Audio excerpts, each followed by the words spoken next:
Game. So, hindi na natin papatagalin tong introduction. Babawi tayo, bawi mga babae. Last week talagang pinatamaan natin yung mga babae. Pero parang walang effect.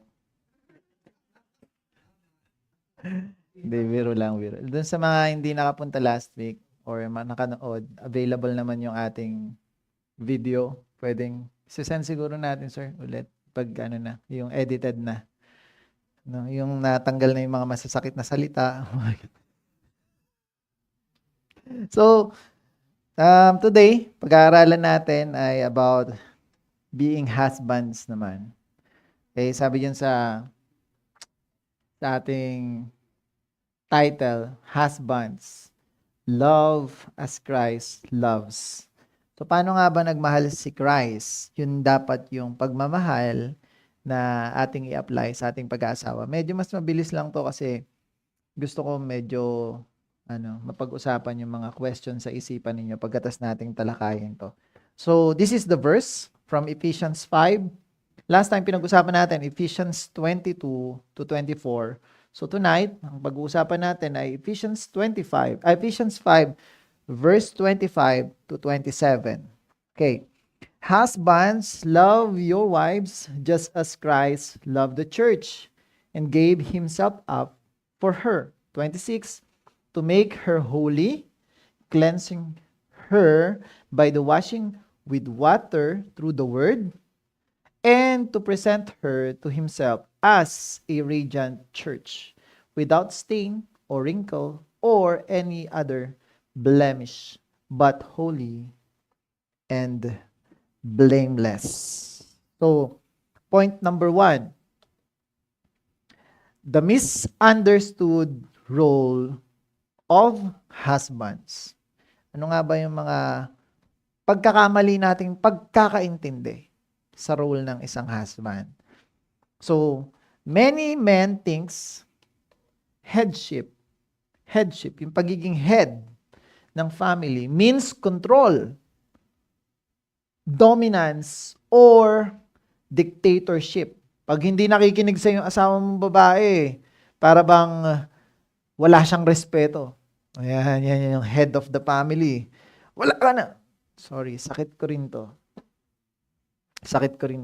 Diba? So, tayong mga lalaki, iniisip natin pag sinabing head of the family, it is like you are the dictator. You will dictate kung ano lang yung dapat mangyari sa bahay, kung sino yung dapat masunod, ay ikaw lang. Pero hindi pala yon. Ang sabi ni Paul, hindi niya sinabi yung husbands, rule your wives. Ha? Ang sabi niya, husbands, love your wives. Yung pagiging head pala, hindi pagiging ruler or dictator ng bahay niyo. Kundi yung pagiging head ay pagiging mapagmahal. Naintindihan? So, nami-misconceptualize natin yung design sa pamamagitan ng sabi sa Bible, dapat ang lalaki ang ulo. Dapat kami ang masunod. Totoo naman. Pero, yun na ba yung dahilan kung bakit wala nang karapatang mag-suggest yung asawa? Na pag ipinaglalaban niyo yung kanyang karapatan bilang asawa mo, sasabihin mong wala siyang respeto? Ano ka ba? Diktador? O isa kang leader? Kailangan mo i-distinguish yun sa sarili mo. Ano ka ba sa bahay nyo? Are you a leader? Or dictator? Okay? So, leadership is not control. Leadership is responsibility. Hindi siya pagiging or hindi pagkokontrol yung pagiging leader, kundi it is a responsibility. Okay? Sabi nga ni Spider-Man, great power comes with great responsibility. 'Di ba? Bilang lalaki, ikaw ang makapangyarihan sa bahay. Pero may kasama o kaakibat na responsibilidad, yung kapangyarihan ng pagiging head of the family. Parang superhero, no? So, to love as Christ loves. To love as Christ loves is not a privilege. It is a burden of responsibility. Hindi porket ikaw yung tatay, hayahay ka na. Kailangan makikita sa'yo na ikaw ay great leader. Ikaw ay leader, hindi dictator. Hindi boss. Hindi ka boss, kundi leader. Sabi sa Bible, you need to be, if you want to become great, you must be a servant. Being a great leader, ikaw dapat yung unang-unang servant. Ikaw yung naglilingkod para sa pamilya mo. Nagmamahal. Okay? So, point number 2. 4 na points lang yata to. So, tapusin natin ng maaga para marami tayong tanungan. The command to love sacrificially. Sabi diyan sa Ephesians 5:25, husbands, love your wives just as Christ loved the church and gave himself up for her. Ano daw ginawa ni Jesus Christ?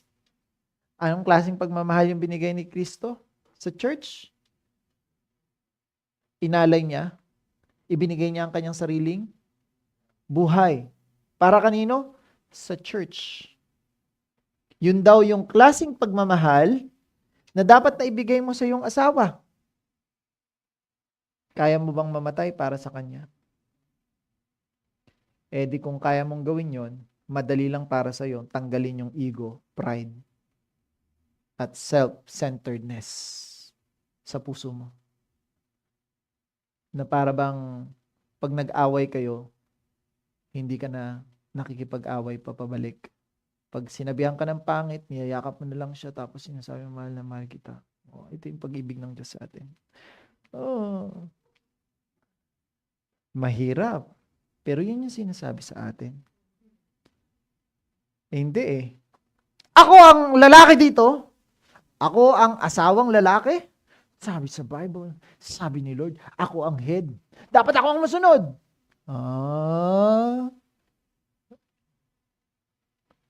Diktador. Ganun naman pala. Naiintindihan mo pala dapat nasusunod yung head.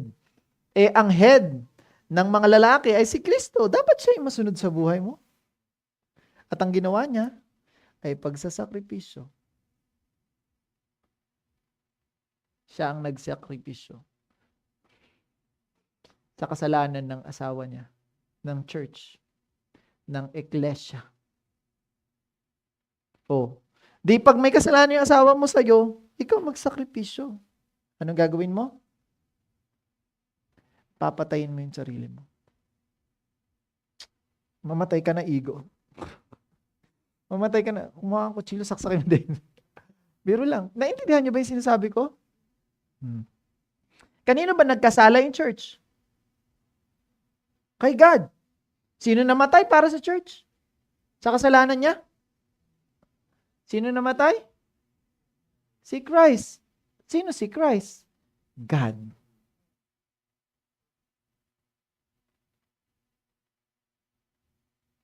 Tayo ay nagkasala sa Diyos. The Trinity. God the Father, God the Son, and the Holy Spirit. Sino namatay para sa atin? Siya. Si Kristo, the second person sa Trinity. Sino nagkasala? Church.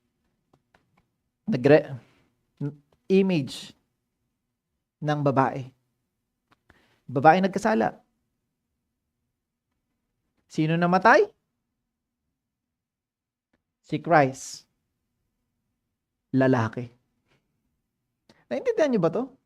Yun yung sinasabi diyan. Husbands, love your wives just as Christ loved the church. Yung pagmamahal daw ng lalaki, sa kanyang asawang babae, kaparehas din dapat ng pagmamahal ni Kristo sa church. Kasi sa Revelation, mababasa ninyo na kahit dito, ano to it signifies na si Kristo ang groom ng bride. And the bride is the church. The groom is Christ. Si Christ yung husband, si church yung wives. Nagkasala yung wife. Nagkasala yung wife. Sinong namatay? Para sa pagkakasala ni wife? Sa husband? Si husband din. Tindi nun. Pag nagkasala sa yung asawa mo, sabihin mo, kahit na may kasalanan siya, ako dapat yung maparusahan. Patayin ko yung ego ko. Mamatay na dapat. Okay na. Love you. Sorry na. Kahit na ako may mali Naintindihan niyo ba? Nagkakaintindihan ba tayo? The measure of love. Christ giving His life.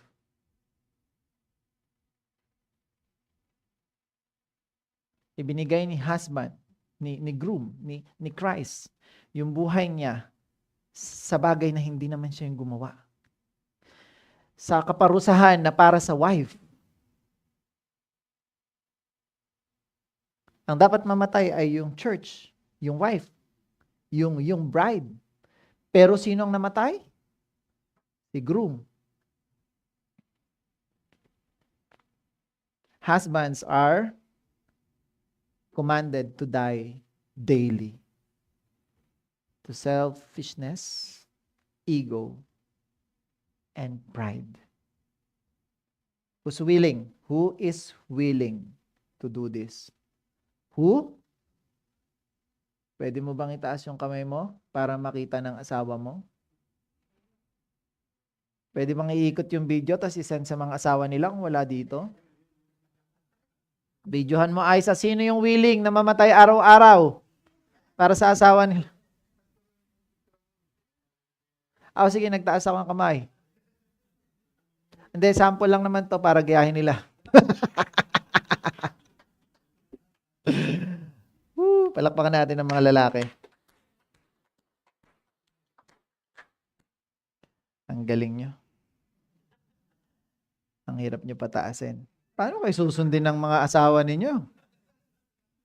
Ayaw nyo initiate. Sabi dyan, principle.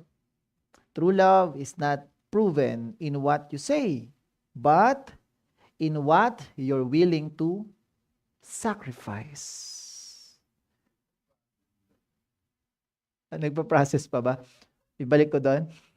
Hindi pa kayo nakaka-recover simula kanina?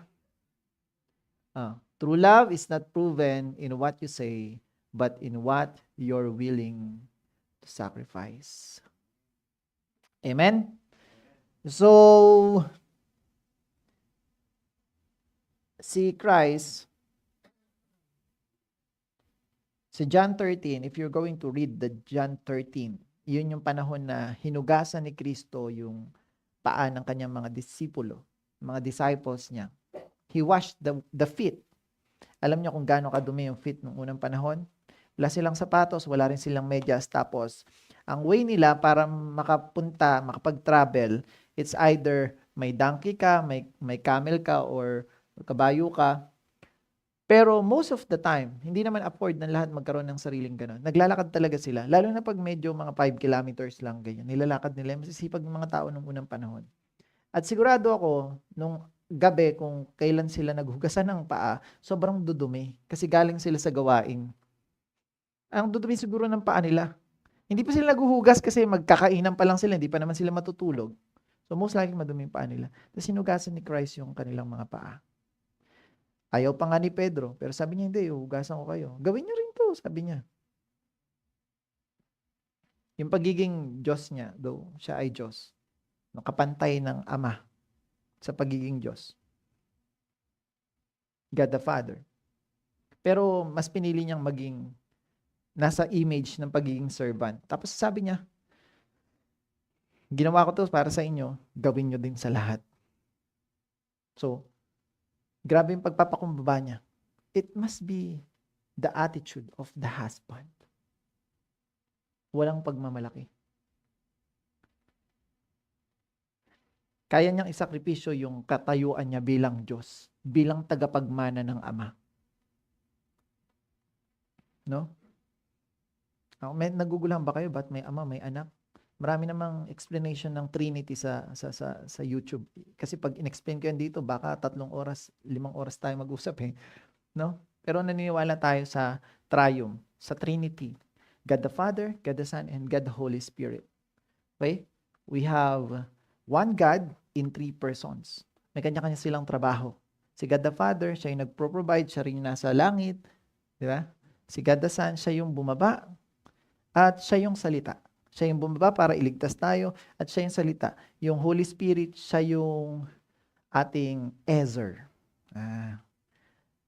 Gumagabay sa atin. Nag-go-govern sa atin. Nagbibigay sa atin ng discernment kung tsaka conviction kung mali na yung gagawin natin. Mali yan, anak. Mali nga to. Yan siya, si Holy Spirit. Siya rin yung pinanggagalingan ng power, ng ability. May kanya-kanya silang trabaho. So, itong si anak, part siya ng Trinity. No? Sample lang yun na explanation. Hindi pwedeng maging God kung merong isang wala. So, tayo ay naniniwala sa iisang Diyos, the Trinity God.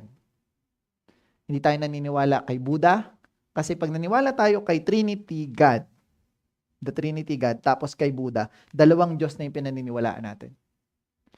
Di ba? Naintindihan niyo ba to? Okay, so we have one God with 3 persona. Meron siyang 3 persona na may kanya-kanyang trabaho. Sa susunod, pag-usapan natin yan. Medyo mahaba ito pag diniscuss. Pag siguro, yung medyo may extra time tayo. No? Katulad kanina, medyo mahaba. Explain ko yung Trinity para magkaroon kayo ng idea. Okay? So, but, what Jesus did is, binaba niya yung sarili niya bilang Diyos. Naging servant siya.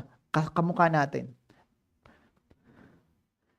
Pag inisip mo yung bagay na yon, halimbawa, paano ko sasabihin? Papababain ko yung sarili mo. Halimbawa, meron kang isa kang anak ng hari. Di ba? Pag in-imagine mo, anak ka ng hari, tapos nakihalubilo ka sa mga pinakamahihirap na tao. Tapos hindi mo kiniklaim na ikaw yung anak ng hari. Namuhay ka, tapos yung kasalanan ng mga mahihirap, ikaw pa yung sumalo, pinatay ka para sa kanila. Medyo grabe yung pagpapakumbaba niya. Ilagay natin sa katayuan ng isang lalaki sa tahanan. Yung asawa mo, nagkamali. 'Di ba? Napalo yung anak mo o may decision siya na naapektuhan kayo. O kaya nagastos niya lahat sa pagpapamanicure pedicure, araw-araw siya nagmamanicure pedicure, naubos yung pera niyo. Hindi ko alam kung anong kasalanan pwedeng magawa ng babae, pero sa madaling salita, ano yung dapat mong gawin? Ibababa mo yung sarili mo, yung sabi. Kaya mong isakripisyo yung sarili mo. Your pride, your ego, your selfishness is you. Isi-serve mo yung sarili mo pag ginamit mo yun. Pero, dahil mahal mo yung babae, gaya ng mamahal ni Kristo sa iglesia, your job is to love, not to start the fight.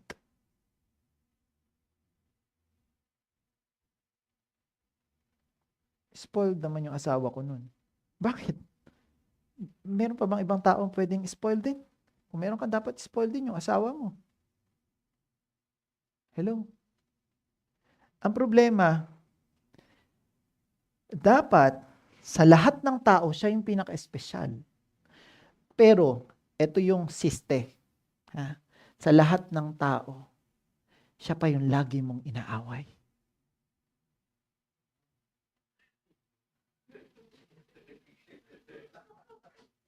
Mas magaling ka pa makisama sa iba kaysa sa asawa mo na katabi mo matulog.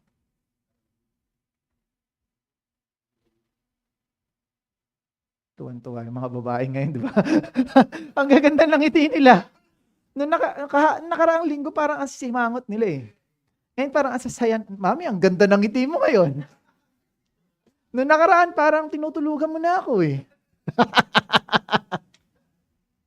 Biro lang po. Biro lang yun, no? Hindi ako tinutulugan ni Mami, never yan natulog. So, sa madaling salita, are you the starter or the finisher? Ikaw ba yung nagpapasimula ng away o ikaw yung tumatapos agad? Tapos na agad. Pak! Tapos. Man, sinuntok eh. Tapos yun. Let's move. Point number 3. Ano sabi niya? Ay, sorry. Leadership through service, not domination. Leadership is serving. Intindihan? It's not domination. Hindi mo i-dominate yung asawa mo. Ako dapat yung hari, king. Queen ka lang, tumahimik ka dyan. Huwag ka na sumagot. Ako nga yung hari. Ako nga yung leader.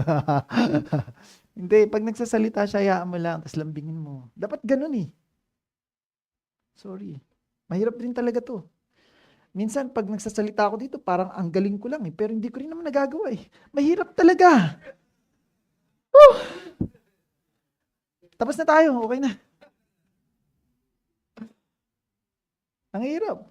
Mahirap to. Magaling lang magsalita. Ano?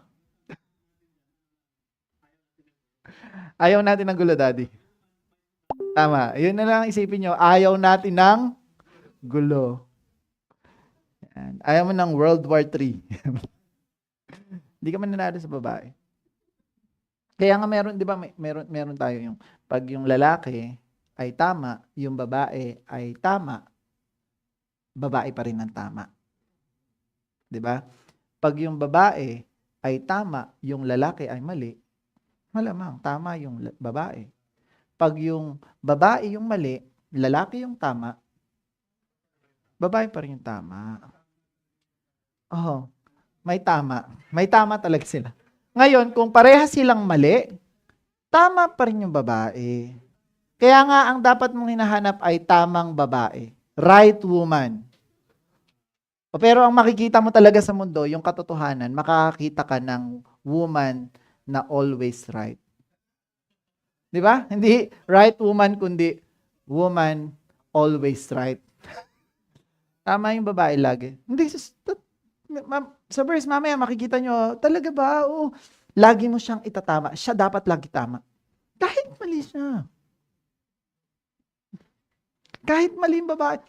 Bible may sabi, hindi ako. Sinasabi ko lang to. Ang hirap nga eh. Nung una hindi ko matanggap, ha? Pero may punot dulo pala kung ba't naiimbento yun, no? Ang babae ay laging tama. Mahirap man tanggapin, pero this is the truth. Oh. Christ's love is selfless. Sanctifying, naglilinis, and serving, nagseserbisyo. Hindi daw makasarili, naglilinis, at nagbibigay ng serbisyo.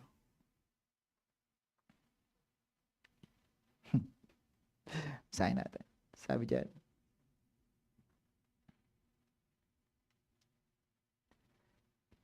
Jesus laid aside his glory for the sake of others, of the church.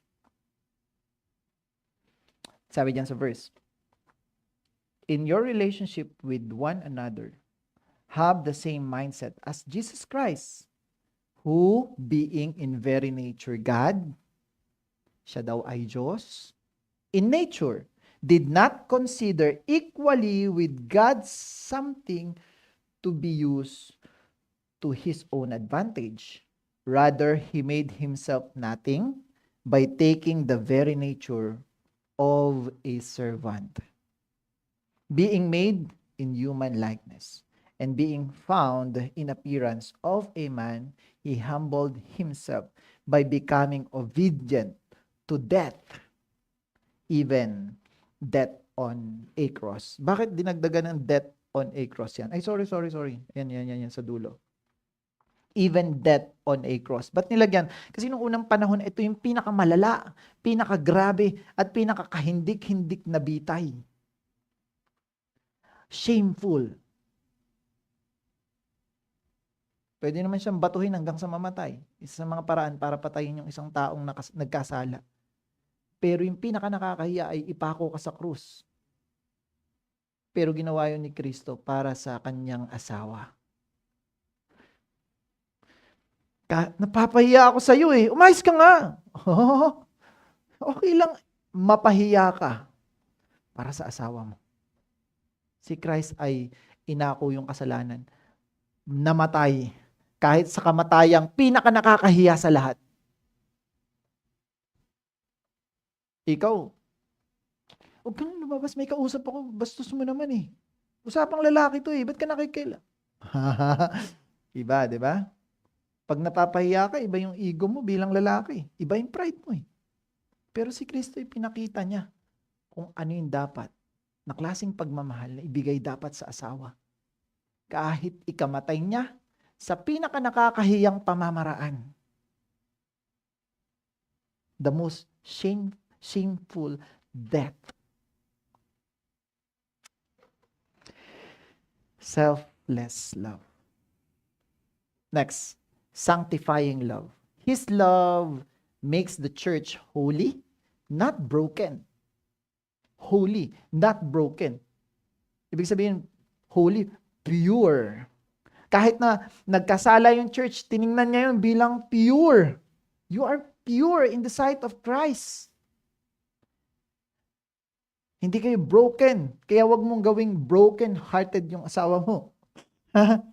Hindi mo nga siya pinagtaksilan. Lagi mo naman siyang sinasaktan sa puso niya.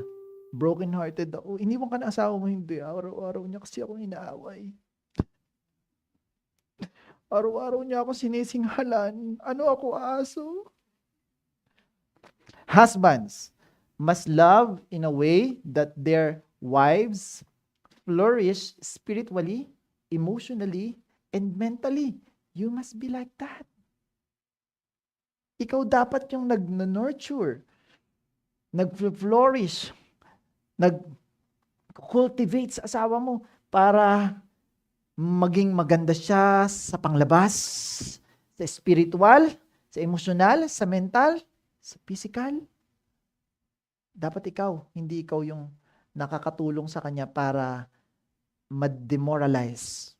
Totally mawala siya sa Diyos dahil feeling niya hindi naman siya tinutulungan ng Diyos kasi yung asawa niya nga masama. Naintindihan niyo to? Are you with me? Sabi niya sa Ephesians 5:26 to 27. To make her holy, cleansing her by the washing with water through the word. Nilinis niya daw yung church with water through the word. Sa pamamagitan ng salita. Pag ito, medyo practical natin yung pagpapaliwanag. Parang ganito yan. Kahit na naiinis ka na sa asawa mo, ang sinasabi mo talaga, ang ganda mo talaga. Sobrang sexy mo. Makulit ka lang konti, pero mahal na mahal kita. Naintindihan nyo? Wala siyang sinabing pangit sa church. Nilinis niya nga eh.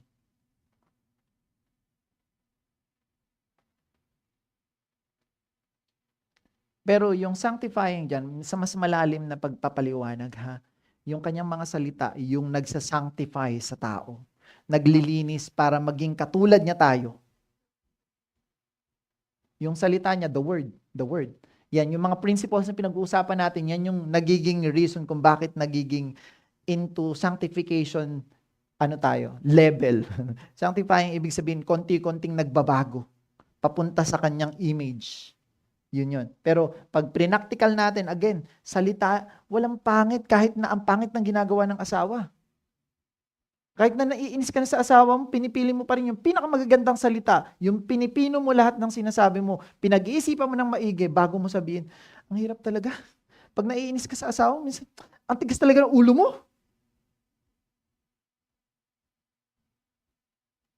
Kaya ang titigasin ng ulo ng mga anak mo eh. Manang-mana sa'yo. Pero imbis na yung sabihin mo, gumamit ka ng salitang malilinis siya. Alam mo, medyo may konti ka lang na kapangitan eh. Pero parang nawala na din. Parang sobrang perfect mo na. Hindi ko alam paano nyo naiintindihan to Pero medyo literal na nga yung pagsasabi ko dito, pagpapaliwanag ko eh. Pero pag inintindi nyo yung sinasabi ko, hindi mo dapat sinasabihan ng pangit na salita yung asawa mo. Kahit naiinis ka na, kahit bad trip ka pa. And to present her to kanino niya present? Napaka-importante nito mga kapatid. Hindi ako makabuelo pag babae kasi baka umiyak eh. Pero pag lalaki, sobrang ganda ng mga verses no? Pag inintindi mo. Kanino niya ipipresent? So, ganito yan. Naiinis ka. Bad trip ka. Nag-CR. Paglabas nito sa CR, tingnan mo, aawayin ko to. Hindi. Dapat ganun. Paglabas nito sa CR, dapat maganda na siya ulit sa paningin ko. Kaya, bago pa lumabas yun, sobrang ganda talaga ng asawa ko. Sobrang sexy talaga ng asawa ko. Sobrang masunurin talaga ng asawa ko. Grabe, sobrang swerte ko sa asawa ko. Paglabas nun, baby, mahal na mahal kita. Sobrang ganda mo talaga sa paningin ko eh. Nawala bigla yung bad trip. Sandali, yun ba yung sinasabi dito? I-present mo sa sarili mo eh. Ito yung asawa mo, nagkasala. Bad trip ka dyan, di ba? Bago mo iharap sa sarili mo yan, dapat sobrang perfect na ulit yan. Tingnan mo as Radiant Church, nagniningning, kumikinang. Radiant. Without stain, or wrinkle, or any other blemishes, but holy and blameless. Ano? Ba't mo siya laging sinisisi? Anak naman ng patulaw. Patol ka ng patol eh. They are mga lalaki. Ako nagsasabi, basahin sa Bible, baka inedit ko na to. Basahin nyo. That's from Ephesians 5:25-27. Blameless sila, mga lalaki. At ito yung pinakamahirap na bagay. Ang ibig sabihin lang yan, lahat ng kasalanan nila, dapat akuin mo. Okay na? Kaya ang hirap magturo ng tama, binabaril. Alam niyo ba yung nangyari last day? Si Charlie Kirk? Sobrang nakakalungkot. Pero hanggang doon na lang yung kanyang trabaho dito sa mundo. Pero grabe yon, apologetic siya ini-expose niya yung katotohanan sa Bible sa mga university na napakaraming mga atheist. Sobrang galing niya makipag-debate. Talagang nababasag niya yung paniniwala ng mga kabataan doon tungkol sa pagiging gay, sa transgender, sa abortion. Sobrang galing niya. Binaril siya kasi. Hindi siya kaya sa debate Talagang na-open yung mind ng mga left wing ng government, yung mga contra government kasi mga communist yan, hindi yan naniniwalang may Diyos. Binaril siya kahapon. Nalungkot ako, yun yung unang-unang balitang na tanggap ko. Sana walang babaril sa akin dito, ha? Sinasabi ko lang naman sa Bible. Wow, marunong ako umilag. Mabilis ako, hindi ako tatamaan. Kaya ayaw magpa-video kasi hindi ko naman kinakahiya yung salita ng Diyos. Pero ang pinopoint ko is, this is the truth. It's hard to accept, pero this is the truth. Itong sinasabi ng Biblia tungkol sa pag-asawa. Ang kasalanan ng babae ay kasalanan mo bilang asawang lalaki. Kahit na bad yung asawa kong babae, isa lang ibig sabihin, hindi mo siya na-cultivate ng maayos bilang lalaki. You teach your wife. Not being rude, but teach her with love. Tinuturo. Naintindihan? Tuloy natin. Sanctifying love. Ito yon, ha? They are blameless. Nakakalimutan ko to lagi. Kaya naaaway ko lagi yung asawa ko. Nainis. Serving love. Serving love. Not that I, your Lord and teacher, have washed your feet. You also should wash one another's feet. Sabi niya, gawin niyo rin yung ginawa ko. I love you. Love one another as I have loved you. I serve. I wash your feet. So, wash others' feet also. Serve ang ibig sabihin. Serving. Service. Yan yung pagmamahal. May nakita akong post. Natakot daw siya kasi nagkwento yung anak niya. Sabi ng anak niya, Dad, elementary, yung bata. There's someone, some guy, na nagsabi sa akin na may crush daw siya sa akin. Ano sabi mo? Siyempre, kinakabahan yung tatay. Bata pa tong anak ko. May mga ganito na. Sabi niya, alam mo, Dad, hindi siya nakapasa. Bakit? Natuwa siya, umuwi. Kasi, hindi niya ako kayang pagbuksan ng pinto. Hindi katulad ng ginagawa mo kay Mami. Iba yung standard ng bata. Nakikita niya siguro inaalagaan ng daddy yung Mami. Kaya, simula na narinig ko yun, sabi ko, dapat pagising ng asawa ko, hindi siya bababa nang hindi ko siya inaalalayan. Pag bababa siya ng sasakyan, kahit wala yung anak ko, hindi ko naman ginagawa yun para sa anak ko, ginagawa ko yun para sa Mami. Sa original kong baby. Yun yung original kong baby. Kasi wala pa naman kami mga anak, baby ko na yun. No, diba? Dapat inaalalayan ko lagi. Para makikita ng mga anak ko, sasabihin ng anak kong babae, hindi pa sa akin yan. Bakit? Hindi ganyan yung ginagawa ng daddy ko. Diba? Iba. Service. Hindi ko pinapatayo yun. Sabihin ko sa kanya, ako na magbubukas ng aircon. Ako na kukuha ng tubig. Ako na lahat. Pag nandito ako, dapat hindi ka kumikilos. Dapat ako lang magtatrabaho. Iba mindset. Kaya yung asawa ko, reyna. Hindi ko naman sinasabing magaling ako. Na pag-aralan ko lang to. Natutunan ko. Kaya maganda, apply din natin. Siyempre, nakakalimutan mo din minsan. Kasi makakalimutin ka nga di ba? Kaya maganda tong ginagawa.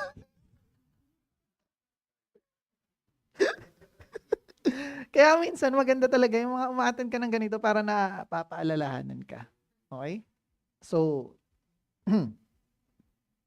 leadership is, sabi dyan, leadership in the kingdom of God means the higher you go, the more of servant you become. Are you with me? Sabi ni Jesus Christ, who amongst you wants to become great, it must be the servant.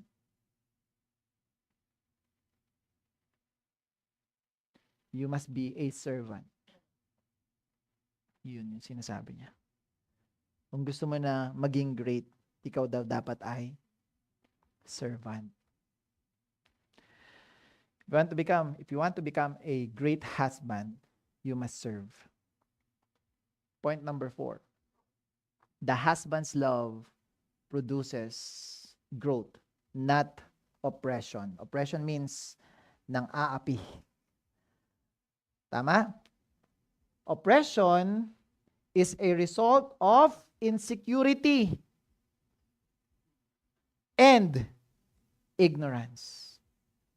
Na-insecure ka sa asawa mo, feeling mo siya na yung head. Kaya, inaapi mo na siya. Pangalawa, ignorante ka sa mga prinsipyo. That's why we are studying here the principles of the kingdom of God. Amen? So, Christ never oppresses the church. He lifts her up, presents her spotless and radiant kanino daw niya present? To himself. This is for the husband. Ayan yan yung verse. Okay? Yung binasa natin kanina. Okay? So, for the husbands, if your wife is not flourishing, you are failing in your assignment. Amen? If your wife is not flourishing, you are a failure husband. Amen? Matatapos na ako. Don't worry. Masakit na ba? Isin mo lang yan. Love that oppresses is not love. It is abuse. So, supporting scriptures. Ito yung love verse. Ano daw yung love? Love is patient. Love is kind. It does not envy. It does not boast. It is not proud. Gets nyo? It does not dishonor others. It does not dishonor your wife. It is not self-seeking or self-centered.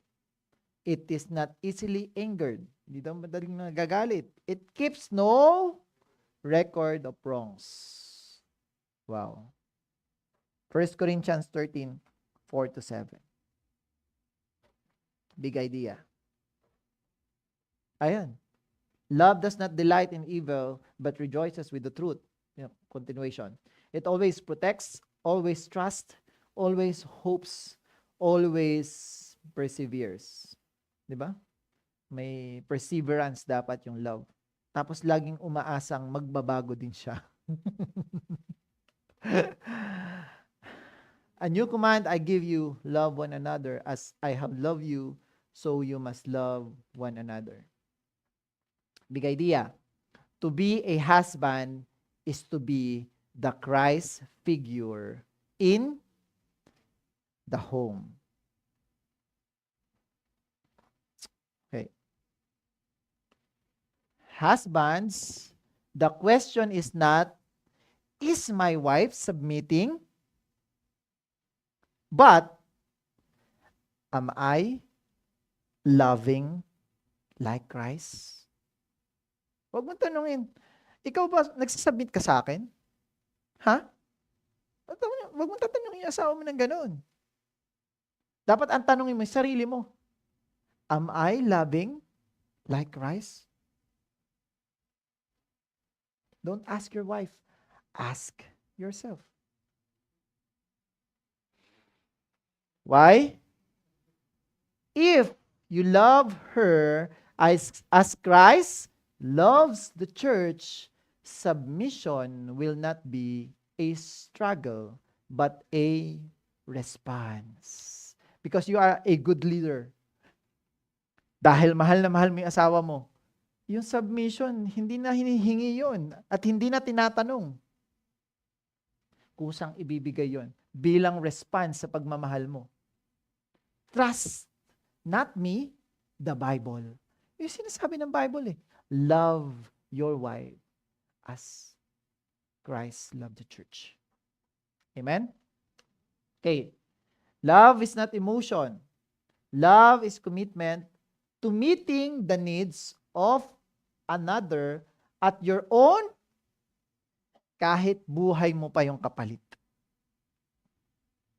Ang hirap talaga. Okay na yan. Next na tayo.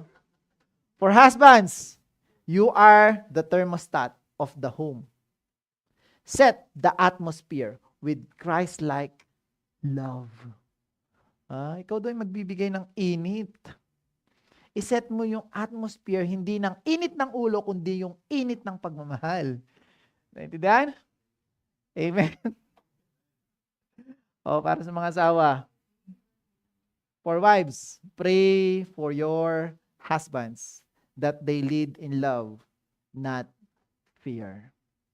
Huwag takot yung inyong gamitin, kundi pagmamahal at pag-ibig. Together, reflect the kingdom of God in your marriage. Call to action. For husband, ask, what must die in me so my wife can live better? Tanongin mo yung sarili mo, ano yung pwede mong patayin sa sarili mo? Ego. Selfishness. Patayin mo na yung sarili mo. Ngayon na! For wives, encourage your husband when he chooses Christ-like sacrifice. So pag nakikita nyo naman, encourage nyo pa siya. Ang galing-galing mo talaga, Daddy. Ganunin mo kasi, encourage mo. Hindi. Ano ba yan? Porque tinuro, ginagawa mo na? Parang mali, no? Parang minak mo pa, no? Sus, narinig mo lang yan, kaya ngayon ganyan-ganyan ka. Ano to? Ginagawa na nga eh. Ayaw mo pa nun? Pakitang tao ka lang? Pag ginagawa na, appreciate mo, encourage mo. Iba tono ko talaga pag lalaki, no? Kasi ang sarap yung pagalitan. Pag babae kasi ang samanting sa akin, nailang ako. Pag sa lalaki, kahit may magalit sa akin, suntukan tayo, okay lang eh. Di joke lang, joke. Di ako nananakit ng konti. So, for couples, commit to love that sanctifies, not love that suffocates. Amen? Hallelujah. We're done. Palakpakan natin ng Diyos. May tanong ba? Question. Malinaw? May tanong ba kayo dyan? May natutunan ba tayo? May napasaya ko ba kayo ngayong gabi? Sa mga nanonood, masaya ba kayo? Parang ito talaga yung mga gusto. Kagabi, last week, pagkatapos ng parang sobrang lungkot, no? Naramdaman nyo ba yon? Parang sobrang lungkot. Pero ngayon parang sobrang saya. Parang gusto pa mag-extend. Sabihin ko na iba para sa mga lalaki. Joke lang. Question, wala? Wala. Daddy, ano yun, Daddy? Meron na.